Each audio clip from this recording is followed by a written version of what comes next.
ભાઈ એ કાકા હા આ કઈ બાજુ ગાડીમાં ઉથમાં બેઠા બેઠા ના બેરલો ને ટાંકા ના બધું કઈ બાજુ લઈને જાવ? અરે દવા સાટવા જાવું હા? ઓલું પડવું છે ને ના કૂવો કે બોર કઈ નથી હા? તો મારું હાડું હારી હારીને થાકી જાવું હા? તો મેં તું ટાંકો લઈ લઉં હા? અને નાખી અને બસ એ જ દવા સાટી શું દે વાત છે? હા. ના સારો હું બરદું હાટું. હા બાર તું હાટીને ભાઈ હા ભાઈ ભાડું તો દેવું પડે ને ભાઈ, એ કઈ વાંધો તો નથી અરે ને કઈ એમાં. ને કઈ ભૂખ્યા તો નથી ના રખાતા રખાય ના રખાય ને કાકા. હા.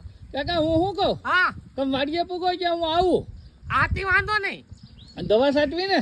હા દવા સાટી થોડીક મદદ કરાઈ જો ભાઈ અરે આઈ જો એમ નહીં, હું મારો પંપ લેતો જાવું અને દવા છાંટી દે બે કાકો દીકરો, ટેન્શન નું કામ એને લ્યો. હું વાત કરે હા, હા. અરે આ તરફ. ભાઈ આપણે કામ થઈ ગયું 2-3 જણા આવી જાય અરે થઈ જાય. તાત્કાલિક કાકા બનાવી નાખીએ પછી ખેતર તાકાત વાળું. પાકું પાકું ભાઈ હાલો તો હું જાઉં હા. એ હા વાંધો ને જા હા વાહ કાકા વાહ, કાકો મોજમાં જો ના